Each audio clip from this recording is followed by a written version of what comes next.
క్రీస్తునందు ప్రియులరా, మీకు శుభములు వందనములు తెలియజేస్తున్నాను.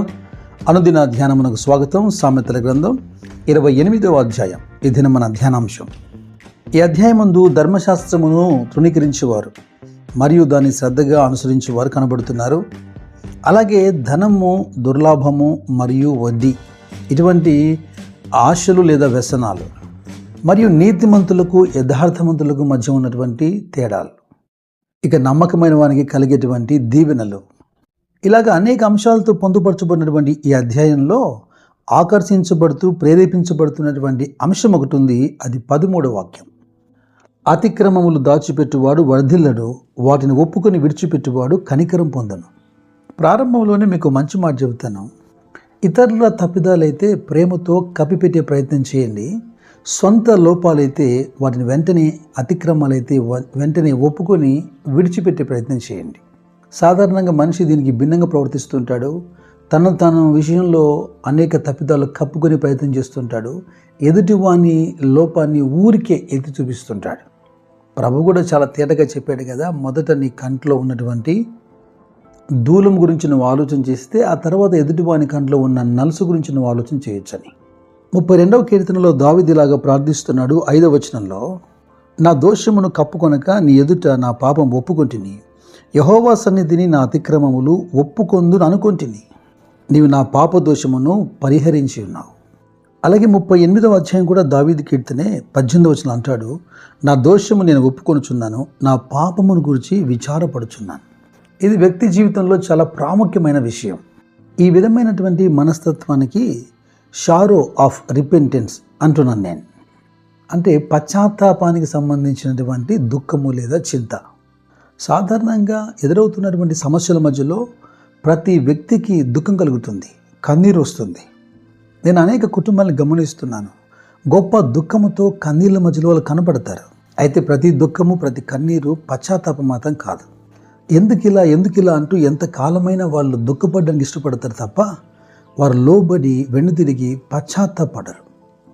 అపోస్తలుడైన పౌలు కొరింథీయులతో మాట్లాడుతున్నప్పుడు 2వ పత్రికలో 7వ అధ్యాయంలో 9-10 వచనాలకు మంచి మాట రాశాడు. మీరు దుఃఖపడితిరని సంతోషించటం లేదు, కానీ మీరు దుఃఖపడి మారు మనసు పొందితిరని ఇప్పుడు సంతోషించుచున్నాను. ఇది దైవ చిత్తానుసారమైన దుఃఖమట. విశ్వాసుల జీవితాల్లో ఈ దుఃఖము చాలా అవసరం. ఇదిగో 10వ వచనంలో అంటున్నాడు, దైవ చిత్తానుసారమైన దుఃఖము రక్షణార్థమైన మారు మనసును కలగజేయును, ఆ మారు మనసు దుఃఖమును పుట్టించదు. అయితే లోక సంబంధమైన దుఃఖము మరణమును కలగజేయును. ఈ మాట జాగ్రత్తగా వినండి. దైవ చిత్తానుసారమైన దుఃఖము రక్షణార్థమైన మారు మనసును కలగజేస్తుంది, ఈ మారు మనసు దుఃఖమును పుట్టించదు. రక్షణార్థమైన దుఃఖం ఇక ముగింపు దుఃఖం ఉండదు, సంతోషమే. అయితే లోక సంబంధమైన, శరీర సంబంధమైనటువంటి దుఃఖం ఇది కృంగుదల, డిప్రెషన్, చివరికి వ్యాధి, మరణం. దేవుని ఎదుట ఇలాగ పశ్చాత్తాపడడానికి మనకు మంచి గ్రహింపు అవసరం. అదేదనగా మనము దేవుని యొద్ద నుండి పాపమును, అతిక్రమమును నిజముగా దాచగలమా? ఆదాము అతిక్రమాన్ని దాచిపెట్టగలిగాడా? కయ్యూను దేవునితో అబద్ధం చెప్పగలిగాడా? దావీదు రాజు అయినప్పటికీ పాపం చేసి ఒకవేళ ఉరియా మీద ఆ ఉరియాను చంపించినప్పటికీ దేవుని చేతిలో చిక్కలేదా? అందుకేనేమో అనుభవపూర్వకంగా చెబుతున్నాడు, ఏనాటికైనా అతిక్రమములు దాచిపెట్టేవాడు వర్ధిల్లే ప్రసక్తి లేదు.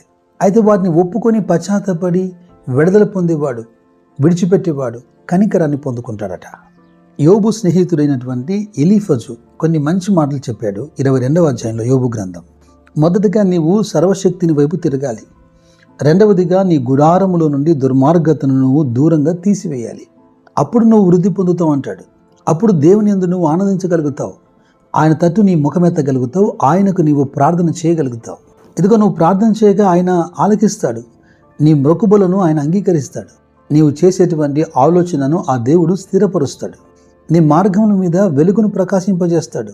ఒకవేళ నీతిమంతుడైన నీవు పడద్రోయబడినప్పటికీ తిరిగి లేచి మీదు చూచేవాడుగా ఉంటావు. ఏలయనగా వినయము గల వారిని ఆయన రక్షిస్తాడు. నేను పాపం చేయలేదు, దీంతో నాకు సంబంధం లేదు అని దేవునితో వాదించిన వాడు గొప్ప ఉగ్రతకు లోనయ్యాడు. దేవుడు అడిగినా అడగకపోయినా పాపమును బట్టి, అతిక్రమమును బట్టి పశ్చాత్తాపముతో దేవుని సందికి పరిగెత్తి వెళ్ళి మోకాళ్ళ మీద పడి ప్రార్థించి దేవుని యొద్ద పాప క్షమాపణ కోరినవాడు తన అతిక్రమములను తుడిచివేసుకోవడం మాత్రమే కాదు, వడిదిల్లుతూ వచ్చాడు కూడా. తన హృదయానుసారుడు ప్రవక్త అయినటువంటి దావీదు యొక్క పాపాన్ని దేవుడు మరుగు చేశాడా? అలాగే దావీదు చక్రవర్తి అయ్యుండి ఒక గొప్ప ఇమేజ్ని కలిగిన వ్యక్తి అయినప్పటికీ ఈ ప్రపంచానికి తెలిసేట్టుగా తన పశ్చాత్తాపాన్ని 51వ కీర్తనలో పొందుపరిచి లోకం ఎదుట పెట్టలేదా? ప్రస్తుతం వింటున్న వారి ఎదుట పశ్చాత్తాపం అనేది సిగ్గు, అవమానం అన్నట్టుగా కనిపించినా దాని ప్రతిఫలం గొప్ప ఘనతగా ప్రజలందరికీ కనబడుతుంది. 51వ కీర్తనలో 4వ వచనంలో దావీదు అంటున్నాడు, నీకే విరోధముగా నేను పాపం చేసి ఉన్నాను, నీ దృష్టి ఎదుట నేను చెడుతనం చేసి ఉన్నాను. అయ్యో, నేను పాపములో పుట్టిన వాడను, పాపములో నా తల్లి నన్ను గర్భము ధరించను. దేవా, నీవైతే అంతరంగంలో సత్యం కోరుచున్నావు కనుక నేను పవిత్రుడవునట్లుగా హిస్సోపుతో నా పాపము పరిహరింపుము అంటున్నాడు. దోషములు కడగబడక, హృదయమందు శుద్ధి లేకుండా, అంతరంగములో దేవుని పట్ల ఒక స్థిరమైన మనస్సు లేకుండా మనం చేయగలిగింది ఏది లేదు.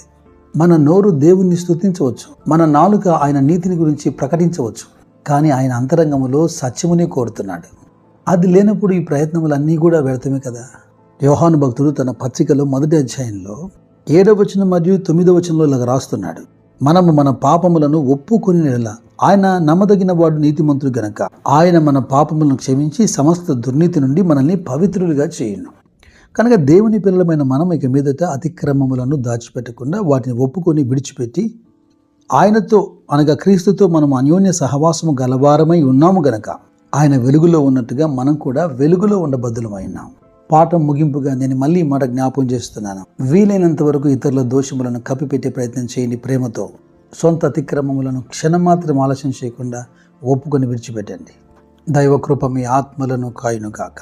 God bless you.